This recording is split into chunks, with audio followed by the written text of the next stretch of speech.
Hello everybody, and welcome back to my channel where we train the mind to compete like a champion. My name is McSparron. I'm a mental sports performance coach, and I'm the owner of Superior Sports Psyche. And today I am continuing with a series of videos where I speak about different myths athletes, coaches, and parents might believe that are related to sports psychology and the mental game. Now, as a result of these beliefs, the athlete's performances might be suffering. Now, in the first video, I spoke about the myth that sports psychology is not good for young athletes, and it only works for older and more talented athletes. Now, that's not true, and you can check out that video right here to learn about that myth. Now, in the second video, I debunked the myth that athletes don't need to learn sports psychology because all they have to do is work harder. Now, in that video, I explained the process that athletes don't need to train harder, but rather they need to learn how to train smarter. Now you can check out that video right here. Now today what we're going to do is we're going to dive into a super common and honestly an overhyped idea in sports. And that belief is that all you need as an athlete is to think positively. Positive thinking. Okay? Now listen, I'm not here to trash positivity, but the idea that it's the only thing you need to succeed, well, that's not true. And I'm going to break that down for you. Now, as athletes, we've all heard it before. Okay, we've all heard different quotes and different sayings like, just stay positive, or just believe in yourself. Think happy thoughts. And the favorite that I hear a lot is focus.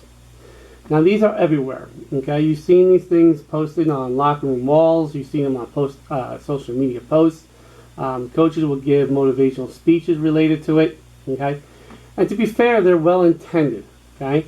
Positive thinking might try to help shift your mindset. It might help build up your confidence. It might help refrain some tough moments. But there's a problem. Right? When athletes start to believe that positive thinking alone is enough, what's going to happen to them when they get blindsided when things go wrong in their sport? Now, many coaches believe that to get athletes to be more confident and rise to the occasion, that you need to be mentally tough. Okay, mental tough is a big word in sport. Now, in fact, many coaches will revert to quotes from professional athletes to help promote how to be mentally tough. But this is not how you build mental toughness. You can't use some quotes to help build mental toughness. Now, here are some athletic quotes that I've seen from coaches or I've seen in locker rooms. Okay, how about this one here from Wayne Gretzky? You miss 100% of the shots you don't take. Michael Jordan's famous quote. Okay, some people want it to happen, some wish it to happen, but others make it happen. And Derek Jeter, okay, captain of the Yankees, said, "If you don't believe in yourself, then why should anyone else believe in you?" Now, while these quotes are wonderful to post on walls as decorations, to use them as a tool to build mental toughness won't work. Mental toughness for athletes does not come from quotes or does not come from others. It is a belief that you have to feel and you have to exhibit. Athletes build mental toughness by learning mental skills. Now, athletes, what quotes have you seen or heard from coaches that they've used to help try to build up your confidence in your game? Did it work for you? Now, let's give an example of a game situation. We're talking about positive thinking. Let's pretend that you are a basketball player and you're getting ready to stand on the free throw line, and it's a tie game, okay, late in the game, and the team is counting on you.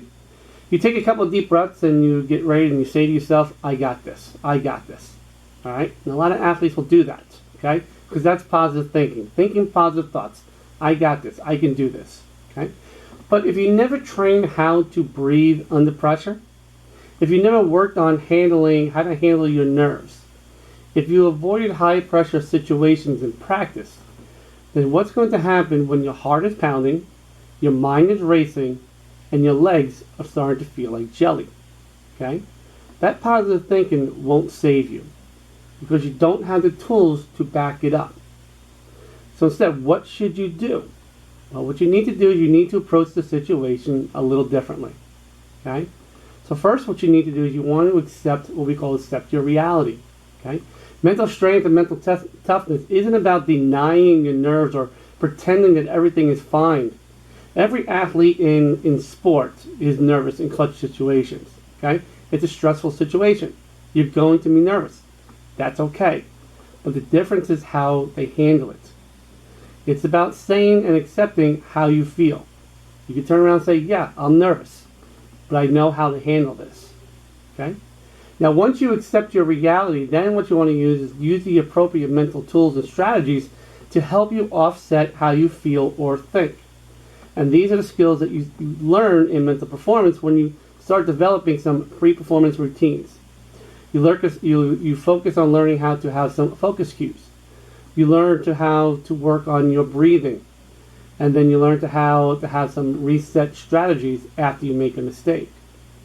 Now, these are the skills that will help you prepare you to handle that adversity or that pressure situation so you can perform your best and make the shot. Then, what you're going to do, you want to finish with a confident building thought. Now, instead of saying, I got this, what you're going to do, you want to reword those thoughts. And then say to yourself and think to yourself, you know what, I've done the work, I've handled this pressure before, I'm prepared, and I'm confident.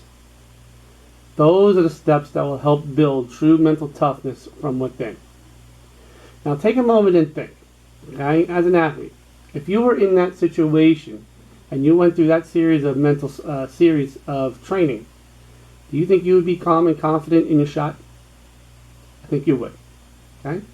So here's the takeaway from this video today. Okay? Positive thinking is helpful, but it is not a strategy.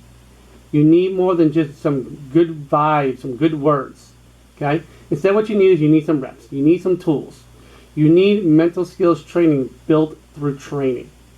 See, the best athletes just don't hype, okay, how they feel when they feel confident. They train for it, just like they train their body. Right? So if this hits home for you, give it a like, share it with a teammate, and make sure you subscribe for more mental performance content that I'll be posting. Now, if you're looking for information on mental performance, please check out my Linktree in the description below, okay? And download some free resources that I have there that relate to the mental game, okay? And on my Linktree, you can download a mental game assessment to test your mental toughness.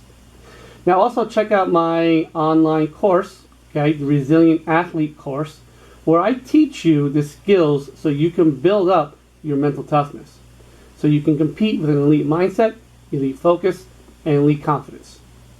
Now come learn the mental tools needed to be mentally tough and then take your game to the next level. The information for the Resilient Athlete course is also listed below. Now if you have any questions related to the mental game, feel free to email me or leave a comment after this video and I'll respond to it. Okay? Thank you, and I'll see you in another video.